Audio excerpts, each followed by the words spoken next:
Hello students. आज का हमारा टॉपिक है प्लूरल इफ्यूजन। सो यहाँ पे एक वर्ड आ रहा है इफ्यूजन। इफ्यूजन का मतलब होता है बॉडी की किसी भी केविटी या किसी भी पार्ट में फ्लूइड का एक्यूमुलेशन हो जाना, उसके लिए टर्म यूज होता है इफ्यूजन। और प्लूरल वर्ड है रिलेटेड टू लंग्स। जो ये लंग्स होते हैं, इनके चारों तरफ जो प्रोटेक्टिव कवरिंग होती है, इसको बोलते हैं प्लूरल मेम्ब्रेन। ओके, ये दो टाइप की होती है, विसरल प्लूरा और पेराइटल प्लूरा।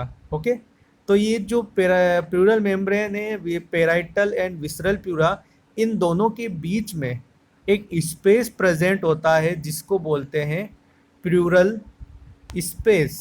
ओके, देन इस प्लूरल स्पेस के अंदर क्या पाया जाता है? इस प्लूरल स्पेस के अंदर पाया जाता है pleural fluid. Okay, normal condition में प्लूरल फ्लूइड पाया जाता है, और इस प्लूरल फ्लूइड का काम होता है जो लंग्स और जो रिब्स है, लंग्स और रिब्स, इन दोनों के बीच में फ्रिक्शन को रोकना और लंग्स को किसी भी इंजरी से बचाना। यानी कि क्वेश्चन की तरह काम करते, क्वेश्चन मतलब तकिए की तरह एक काम करते हैं ये लंग्स के लिए। कौन? प्लूरल केविटी या प्लूरल फ्लूइड। ओके, सो प्लूरल एफ्यूजन की कंडीशन में क्या होता है, ये जो प्लूरल फ्लूइड प्लूरल स्पेस में प्रेजेंट है, इसका लेवल एबनॉर्मली इंक्रीज हो जाता है। ओके, प्लूरल एफ्यूजन की कंडीशन में प्लूरल फ्लूइड का लेवल एबनॉर्मली इंक्रीज हो जाता है। उस प्रोसेस या उस कंडीशन को बोलते हैं प्लूरल एफ्यूजन। ओके, इसकी वजह से पर्सन में क्या प्रॉब्लम देखने को मिलती है? डिफिकल्टी इन ब्रीथिंग, यानी पर्सन को सांस लेने में प्रॉब्लम होती है। ओके, नेक्स्ट इसके बाद बात करें कॉजेस की कि प्लूरल इफ्यूजन किस वजह से हो सकता है, तो इसमें फर्स्ट वन है CHF, यानी कि कंजस्टिव हार्ट फेलियर। अगर किसी पर्सन में हार्ट फेलियर की कंडीशन है, और इसके आगे एक वर्ड आ रहा है कंजेशन, ठीक है, तो यहाँ पे क्या हो रहा है कि अगर हार्ट फेल हो गया तो हार्ट नॉर्मली ब्लड को पंप नहीं कर पाएगा, जिसकी वजह से क्या रिजल्ट होगा?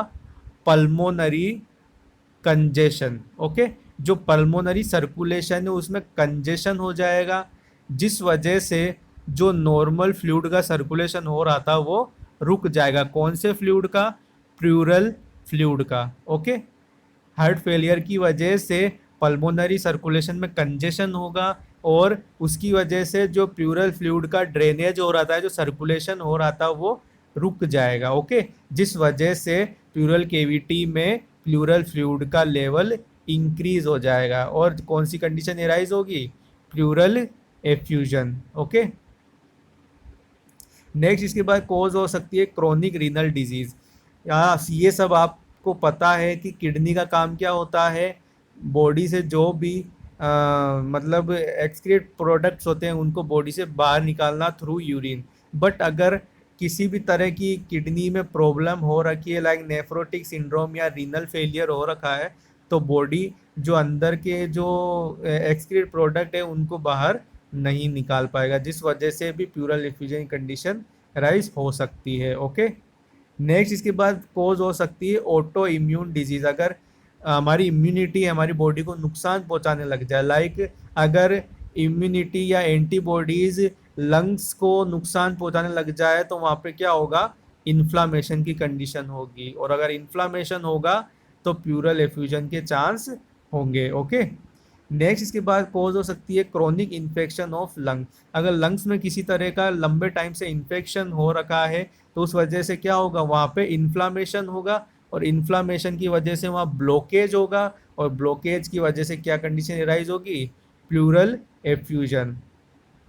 इसके अलावा और क्या कॉज हो सकती है? न्यूमोनिया और टीबी। न्यूमोनिया में क्या होता है? जो लंग टिश्यूज होते हैं उनमें इन्फ्लामेशन हो जाता है। ओके, और टीबी में क्या होता है? जो इसका जो माइक्रो पॉजिटिव ऑर्गेनिज्म है, माइकोबैक्टीरियम ट्यूबरकुलाई, ये क्या करता है? लंग्स को नुकसान पहुंचाने लग जाता है, उनको डैमेज करने लग जाता है। ओके, सो ये कॉजेस कर ये सभी कंडीशंस कॉज कर सकती है प्लूरल इफ्यूजन। सो आप लोगों को क्लियर हो गया होगा प्लूरल इफ्यूजन क्या होता है।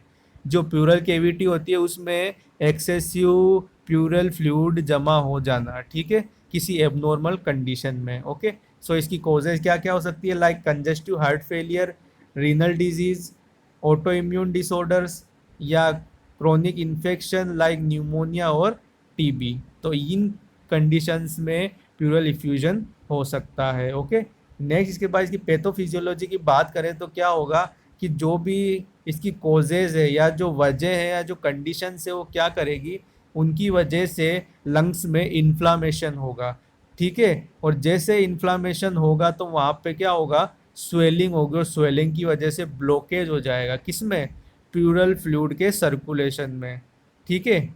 जैसे कि ये प्लूरल केविटी है, ये मान लो प्लूरल केविटी है, अगर यहाँ पे इन्फ्लामेशन हो गया लंग्स में, ठीक है, तो क्या होगा, ये प्लूरल केविटी में जो प्लूरल फ्लूइड प्रेजेंट है उसके सर्कुलेशन में ब्लॉकेज आ जाएगा।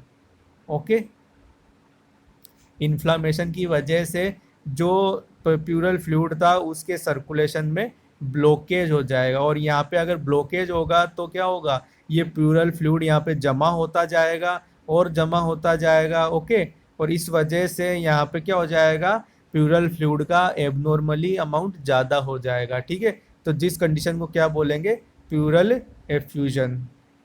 ओके, सो ये इसकी पैथोफिजियोलॉजी हो गई। एक बार और बात कर लेते हैं कि अगर जो भी कॉजेज होगी वो क्या करेगी, उनकी वजह से लंग्स में इन्फ्लामेशन होगा, प्लूरल फ्लूइड का सर्कुलेशन ब्लॉक हो जाएगा, इस वजह से प्लूरल केविटी में इसका जो फ्लूइड है उसका लेवल इंक्रीज हो जाएगा। ओके, और कौन सी कंडीशन राइज होगी, प्लूरल एफ्यूजन। नेक्स्ट इसके बाद बात करें इसके साइन एंड सिम्टम्स की, तो पर्सन को चेस्ट पेन फील होगा, क्योंकि उसके पर्सन के चेस्ट में या जो लंग्स है उनमें कंजेशन हो रखा है, जिसकी वजह से हेवीनेस फील होगी और पेशेंट को पेन होगा। डिस्निया की कंडीशन देखने को मिलेगी, यानी पर्सन को ब्रीथिंग डिफिकल्टी होगी। फीवर देखने को मिलेगा अगर इन्फेक्शन प्रेजेंट है। कफिंग देखने को मिलेगी, रैपिड ब्रीथिंग देखने को मिलेगी, यानी पर्सन की जो सांस है या जो रेस्पिरेटरी रेट है वो इंक्रीज हो जाएगी। इसके अलावा क्या देखने को मिलेगा, oedema to the peripheral body areas, यानी कि जो अपर लिम्स है और जो लोअर लिम्स है, जो पेरिफेरल बॉडी एरियाज है उनमें एडिमा देखने को मिलेगा। ओके, सो ये इसके साइन एंड सिम्टम्स हो गए। नेक्स्ट के बाद बात करें इसकी डायग्नोसिस की, तो फर्स्ट वन इसकी हिस्ट्री कलेक्ट करेंगे, लाइक फिजिकल एग्जाम ने sorry present history, past history, medical history and family history. Okay, इसके बाद पर्सन का फिजिकल एग्जामिनेशन करेंगे और प्लूरल एफ्यूजन को आइडेंटिफाई करेंगे। इसके अलावा और क्या कर सकते हैं, chest X-ray, CT scan, MRI और स्पूटम कल्चर टेस्ट। ये एक्सरे, सीटी स्कैन और एमआरआई ये क्यों कर रहे हैं, टू डिटेक्ट एबनॉर्मलिटीज। ओके, और स्पूटम कल्चर टेस्ट क्यों कर रहे हैं, टू आइडेंटिफाई माइक्रो ऑर्गेनिज्म या पॉजिटिव माइक्रो ऑर्गेनिज्म।